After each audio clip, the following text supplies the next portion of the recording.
प्रतिभा का प्रकाश। जीवन संघर्ष में सफलता प्राप्त करने के निमित्त अकेले बुद्धि कौशल या योग्यता का सहारा नहीं लिया जा सकता। अपने आसपास आप अनेक ऐसे लोगों को पाएंगे जो बुद्धि या योग्यता की दृष्टि से कुछ अधिक ऊंचे नहीं हैं, फिर भी अपने क्षेत्र में उन्होंने विशेष सफलता प्राप्त कर ली है, जबकि अनेक लोग जो विद्वत्ता में उन लोगों से कहीं श्रेष्ठ हैं, जीवन में असफलता ही प्राप्त कर सके हैं। प्रायः लोगों का ख्याल है कि व्यक्तित्व प्रकृति की देन है, जिसके बनाने बिगाड़ने में हमारा कोई हाथ नहीं है।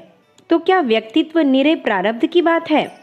फिर तो प्रकृति ने जिसे इस अमूल्य वरदान से वंचित रखा है, उसे सदैव के लिए जीवन में सफलता प्राप्त करने की आशा त्याग देनी चाहिए। अथवा व्यक्तित्व ऐसा गुण है जिसका विकास हम अध्यवसाय और लगन द्वारा प्राप्त कर सकते हैं। आधुनिक मनोविज्ञान ने व्यक्तित्व का विश्लेषण भलीभांति किया है, किंतु व्यक्तित्व वास्तव में है क्या वस्तु? इस प्रश्न पर विचार करने के पूर्व अच्छा होता है कि हम एकाध दृष्टांत पर गौर करें। ट्रेन में आप यात्रा कर रहे हैं। 20 मनुष्य डिब्बे में बैठे हैं। कोई समाचार पत्र पढ़ रहा है, कोई लेटा हुआ है, तो कोई बैठे बैठे ही ऊँघ रहा है। इतने में कोई चर्चा वहाँ छिड़ती है और उतने सब लोगों में एक व्यक्ति ऐसा निकलता है जो वहाँ के वार्तालाप का केंद्र बन जाता है। बरबस सबका ध्यान उसी की ओर आकृष्ट हो जाता है, मानो वार्तालाप की कुंजी उसके हाथ में ही हो। अन्य लोग थोड़ा थोड़ा योग मात्र दे पाते हैं। निस्संदेह उस मनुष्य में व्यक्तित्व की मात्रा यथेष्ट परिमाण में मौजूद है। वास्तव में व्यक्तित्व वाला मनुष्य सहज ही अपने विशेष गुणों द्वारा अन्य लोगों का ध्यान अपनी ओर आकृष्ट कर लेने की क्षमता रखता है।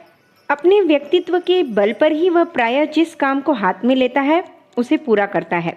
उसे हर कहीं सफलता ही स्वागत करने को तैयार रहती है। आधुनिक मनोविज्ञान ने इस सिलसिले में विशेष रूप से छानबीन की है। व्यक्तित्व के निर्माण के लिए यह आवश्यक नहीं कि किसी विशेष क्षेत्र में हद दर्जे का कमाल हासिल किया जाए। व्यक्तित्व के निर्माण के लिए आवश्यक यह है कि मनुष्य की प्रतिभा का सर्वतोमुखी विकास किया जा सके। ऐसे व्यक्ति का मानसिक संतुलन पूर्णतया निर्दोष होता है। बुद्धि कौशल या औरों को चमत्कृत करने वाले गुणों की भी व्यक्तित्व के विकास के लिए कोई विशेष आवश्यकता नहीं, क्योंकि अनेक व्यक्ति इन गुणों के बावजूद भी जीवन के संघर्ष की दौड़ में पीछे ही रह जाते हैं, क्योंकि उनके अंदर व्यक्तित्व का अभाव रहता है।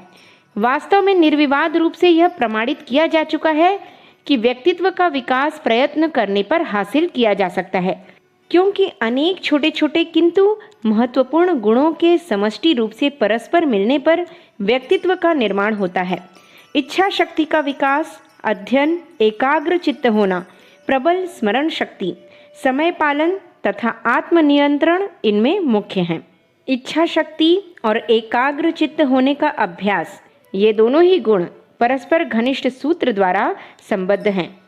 इच्छा शक्ति को प्रबल बनाने के निमित्त आवश्यक है कि एकाग्रता पर पूर्ण नियंत्रण हासिल करना सीखा जाए।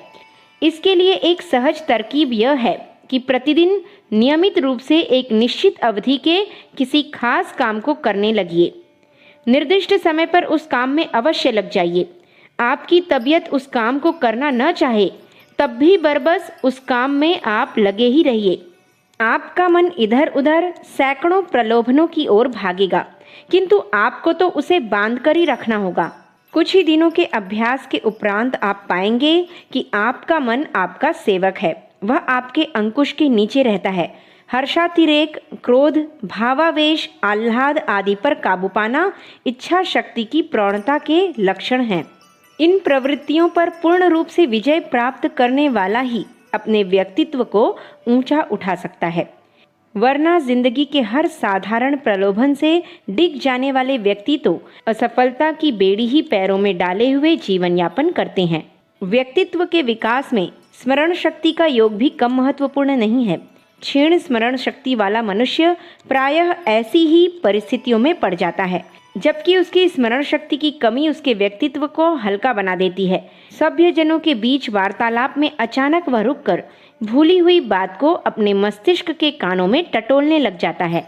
कॉलेज का प्रिंसिपल अपनी उत्तम स्मरण शक्ति की सहायता से यदि कॉलेज के प्रत्येक विद्यार्थी के नाम को याद रख सकता है, तो सहज ही वह कॉलेज के विद्यार्थी समाज में सर्वप्रिय बन जाता है।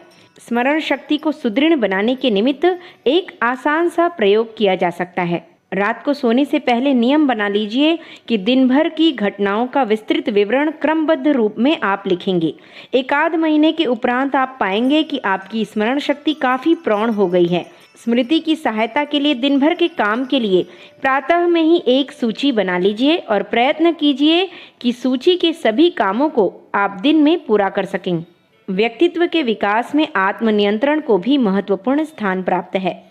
विचारशील व्यक्ति आत्मनियंत्रण को भी पहचानता है। क्षणिक आवेश में आकर वह अपने मस्तिष्क का संतुलन खोता नहीं है।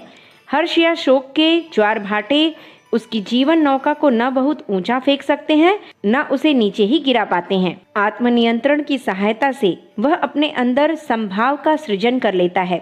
ऐसे मनुष्य का व्यक्तित्व जीवन की उथल पुथल में एक दृढ़ चट्टान की भांति अचल बना रहता है। अवश्य आत्मनियंत्रण का अभ्यास करने के निमित्त मनुष्य को निरंतर प्रयत्नशील तथा जागरूक बना रहना पड़ता है। जीवन के हर क्षेत्र में पग पग पर मनुष्य के आत्मनियंत्रण की जांच होती रहती है। व्यक्तित्व के निर्माण में अच्छे स्वास्थ्य के बिना आप कभी सफल नहीं हो सकते। थोड़े ही परिश्रम से थक कर बैठ जाने वाला मनुष्य अपने आसपास के लोगों पर अपने व्यक्तित्व का असर भला डाल ही कैसे सकता है। आत्मनियंत्रण, इच्छा शक्ति पर विजय प्राप्त करना, एकाग्रता आदि के गुण जो व्यक्तित्व की आधारशिलाएं हैं, अच्छे स्वास्थ्य के अभाव में कभी प्राप्त नहीं की जा सकती। अतः स्वास्थ्य के प्रति उदासीन रहकर आप अपने व्यक्तित्व का विकास नहीं कर सकते। अच्छे स्वास्थ्य के लिए स्वच्छ तथा शुद्ध वायु, सही ढंग का और समुचित मात्रा में भोजन, यथोचित व्यायाम तथा पर्याप्त विश्राम आवश्यक है। स्वास्थ्य के ये नियम सभी को मालूम हैं, किंतु कुछ गिने चुने लोग ही इन नियमों का पालन करते हैं। स्थानाभाव के कारण कुछ अधिक इनके संबंध में यहाँ लिखा नहीं जा सकता, किंतु चेतावनी के रूप में इतना अवश्य कहूँगा कि व्यायाम अपनी सामर्थ्य के अनुकूल ही होना चाहिए, वरना अत्यधिक श्रम युक्त व्यायाम स्वास्थ्य के लिए हानिकर साबित हो सकता है। वयस्क पुरुषों के लिए सबसे उपयुक्त व्यायाम प्रातः तथा शाम को खुली हवा में टहलना है। इस संबंध में महात्मा गांधी का दृष्टांत हमारे सामने है। काम के बोझ से दबे रहने पर भी महात्मा गांधी का टहलने का क्रम कभी नहीं टूटा। ऊंचे दर्जे का व्यक्तित्व हम में से प्रत्येक हासिल कर सकता है, किंतु इसके लिए उसे प्रतिक्षण जागरूक तथा प्रयत्नशील बनना पड़ेगा। अखंड ज्योति, मई सन 1952, पृष्ठ संख्या 11-12। हमारे YouTube चैनल विचार क्रांति दूत अखंड ज्योति पत्रिका को सब्सक्राइब करें एवं अगली वीडियोस प्राप्त करने के लिए बेल आइकन दबाएं। धन्यवाद।